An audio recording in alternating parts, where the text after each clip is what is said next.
कल हमने इसकी चर्चा किया था मिताक्षरा और दाय भाग की। तो मिताक्षरा और दाय भाग कहाँ कहाँ लागू होगा इसके बारे में डिटेल कर चर्चा कर चुके हैं। अब चूंकि हिंदू उत्तराधिकार अधिनियम 1956 पास होने के बाद तो यह अधिनियम जो है संपूर्ण भारत में लागू, तो उसमें मिताक्षरा और दाय भाग जो है बहुत आड़े नहीं रहता है। जैसे मिताक्षरा जो अपने यहाँ लागू है, यानी बंगाल और आसाम को छोड़ के जो लागू है, पहले उत्तर प्रदेश जमींदारी एवं भूमि व्यवस्था अधिनियम 1950 की धारा 171 के अंतर्गत कोई भूमिधर या आसामी मर जाने के बाद उसकी प्रॉपर्टी, उसकी संपत्ति का न्यायगीमन उन आधार पर होता था। उसमें स्त्रियों को अपवर्जित कर दिया गया था, लेकिन उसको उसके स्थान पे, उस किताब के स्थान पे, अब उस एक्ट के, उस अधिनियम के स्थान पे उत्तर प्रदेश सरकार ने उत्तर प्रदेश राजस्व संहिता 2006 पारित किया है, लगा दिया है। तो अब जो है उसके लागू होने के बाद अब स्त्रियों को भी उतना हक मिलेगा जितना पुत्रों को था। तो उसमें अब जो है जो बंटवारा होगा, जो विभाजन होगा संपत्ति का किसी भूमिधर या आसामी के मरने के बाद, तो उनकी विधवा पत्नी, पुत्र, अविवाहित पुत्रों को समान। पहले वाले में ये नहीं था। तो ये हमारे कहने का तात्पर्य है, हिंदू उत्तराधिकार अधिनियम 1956 पारित होने के बाद 1956 का जो एक्ट है उस अनुसार पूरे भारत देश में लागू होगा। लेकिन राज्य सरकारें उस अपने रूढ़ि और परंपरा के अनुसार उसमें अपना संशोधन कर सकते हैं। अब मिताक्षरा और दाय भाग जो है, इसमें अंतर क्या है, मिताक्षरा क्या है, दाय भाग में दोनों में मौलिक अंतर क्या है, मूलभूत अंतर क्या है। तो आप ये देखें, मिताक्षरा में किसी भूमिधर या आसामी के मृत्यु होने, यानी पिता या कर्ता के मृत्यु होने पर उसकी संपत्ति उसके पुत्र, पौत्र, पुत्र के पुत्र आदि को प्राप्त होगी।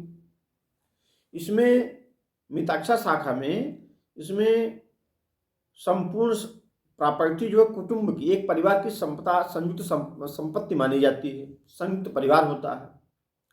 और उसमें पिता अथवा कर्ता वो जो भी उसके नाम से सारे कार्य किए जाते हैं।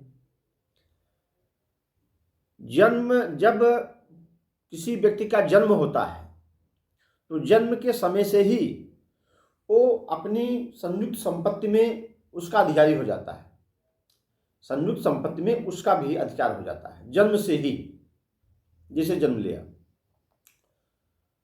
जबकि मिताक्षरा में ऐसा कुछ नहीं। जन्म के समय मिताक्षरा, क्षमा कीजिएगा, जबकि दाय भाग शाखा में ऐसा कुछ नहीं।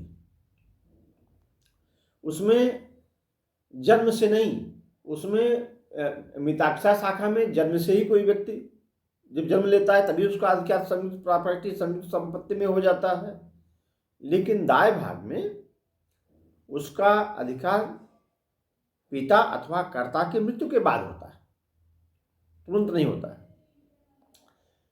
मिताक्षरा शाखा में कोई भी व्यक्ति, संयुक्त परिवार का कोई भी व्यक्ति यह नहीं कर सकता कि उसकी संपत्ति में कौन सा भाग उसका है। यानी मिताक्षरा शाखा में संपूर्ण संपत्ति में, जो संयुक्त परिवार की संपूर्ण संपत्ति में, उसमें सभी व्यक्तियों का अधिकार है बराबर।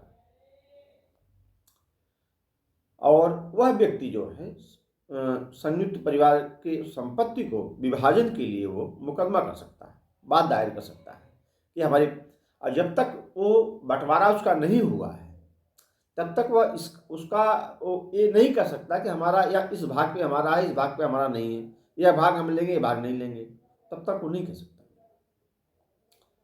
और इसमें पिता अथवा कर्ता बिना किसी कारण के साधारणतः वो संपत्ति का संक्रमण यानी ट्रांसफर नहीं कर सकता, बेच नहीं सकता संपत्ति। लेकिन दाय भाग में ऐसा कुछ नहीं है। दाय भाग में वो संपत्ति का विक्रय कर सकता है, ट्रांसफर कर सकता है, अंतरण कर सकता है, जो चाहे संपत्तियां करे। उसमें पिता के या कर्ता के जीवित रहते हुए किसी का कोई हक नहीं है। मिताक्षरा शाखा में उत्तरजीविता का सिद्धांत लागू होता है। यानी उत्तरजीविता का सिद्धांत मतलब कि संयुक्त परिवार का जिसके नाम प्रॉपर्टी है, जो कर्ता है अथवा पिता है, उसके मृत्यु होने के बाद, उसके मरने के बाद उसकी संपत्ति का न्यायागिमन उसके पुत्र पौत्र इन अनुसार होता है। और दाय भाग में ऐसा कुछ नहीं है। दाय भाग में किसी संपत्ति का जब तक पिता जीवित है तब तक उसकी है। पिता के या कर्ता के मरने के बाद उस संपत्ति का विभाजन उनके उत्तराधिकारियों को होगा। और उत्तराधिकारी कल इसकी चर्चा कर चुके हैं कि वहाँ अनुष्ठान, धार्मिक अनुष्ठान यानी लौकिक और परलौकिक दो चीजें हैं। अब समझ लीजिए लौकिक क्या है, परलौकिक क्या है। लौकिक जो दिख रही है, जो वर्तमान है, जो हम देख रहे हैं, ये लौकिक है। परलौकिक जो नहीं देख रहे हैं यानी धार्मिक ऊपर जिसका संबंध है, ईश्वर से, आध्यात्म से जिसका संबंध है। तो दाय भाग में था कि पिता की अथवा कर्ता की प्रॉपर्टी का, संपत्ति का वही हकदार होगा जो धार्मिक अनुष्ठान यानी उस मरे हुए व्यक्ति की आत्मा को शांति प्रदान कर सके, यानी कर्मकांड उनका कायदे से कर सके। सभी करते हैं, सभी उसके मालिक हैं। एक करता है तो मालिक है, नहीं कोई करता है, कोई दूसरा थर्ड पर्सन करता है तो मालिक है, उसका प्रॉपर्टी उसको मिलेगी। दाय भाग में और मिताक्षरा में सहदायिकी का हित डोलायमान होता है। अब सहदायिकी क्या है? सहदायिकी मान लीजिए एक पिता के 4 पुत्र हैं, पुत्री हैं, तो वो लोग जो है सहदायिक हुए। उन्होंने एक पिता के जो सगे हैं, मतलब सहदायिकी मतलब जो सगे भाई हैं, सगे बहन हैं, तो सहदायिकी मतलब जो सगे हैं। तो इसमें जो है सहदायिकी, मिताक्षरा में सहदायिकी दोलायमान होता है। यानी परिवार में, संयुक्त परिवार में किसी के जन्म लेने पे संपत्ति घट जाती है, अब किसी के मरने पे संपत्ति बढ़ जाती है। तो जबकि दाय भाग में दोलायमान नहीं है, मिताक्षरा में प्रत्येक व्यक्ति का हित दोलायमान है, कितना हित मिलेगा, जबकि दाय भाग में उसका हित दोलायमान नहीं है। दाय भाग में पिता के मरने के बाद यानी कर्ता के मरने के बाद उसकी संपत्ति का बंटवारा निर्धारण होता है, जबकि मिताक्षरा में जन्म से। मिताक्षरा शाखा में कोई भी सहदायिकी पिता हो या कर्ता, साधारणतः वह संयुक्त परिवार की संपत्ति का संक्रमण या बेच नहीं सकता, ट्रांसफर किसी एक हक में नहीं कर सकता। जबकि दाय भाग में पिता अपनी संपत्ति का ट्रांसफर, हस्तांतरण, अंतरण, संक्रमण किसी को कर सकता अपने जीवन काल में, उसमें पुत्रों का कोई अधिकार नहीं होगा। तो ये जो है दाय भाग और मिताक्षरा शाखा के बारे में हम इस पे चर्चा किए। इसके में दोनों में मूलतः मौलिक अंतर क्या है उसके बारे में भी हम चर्चा कर चुके हैं। और ये मिताक्षरा लागू कहाँ होती है, दाय भाग कहाँ लागू होते हैं, इसके बारे में भी हम चर्चा कर चुके हैं। अब हम अगले पॉइंट पे आते हैं, प्रवास यानी माइग्रेशन और अधिवास, डोमेसियल, यानी अर्थात कोई व्यक्ति जहाँ हिंदुस्तान के यानी भारत के एक भाग को छोड़कर दूसरे भाग में जाके बस जाता है। तो अब प्रश्न यह है कि यदि कोई हिंदू व्यक्ति एक स्थान को छोड़ के दूसरे स्थान पे, दूसरे एक भाग को छोड़ के दूसरे भाग में जाके बस जाता है, वहाँ रहने लगता है, अपने मूल अधिवास को छोड़े बिना, तो अब प्रश्न यह है कि जहाँ जाके बस गया है वो विधि जो है मिताक्षा द्वारा गवर्न होगा, मिताक्षा उसके ऊपर शासित होगी या दायभाग शासित होगा। यानी मान लीजिए कोई व्यक्ति उत्तर प्रदेश में मिताक्षा लागू है, मिताक्षा विधि, और बंगाल में दायभाग लागू है। वह व्यक्ति मान लीजिए उत्तर प्रदेश छोड़ के चला गया, बंगाल में बस गया, लेकिन यहाँ का मूल निवास बस अभी छोड़ा भी नहीं।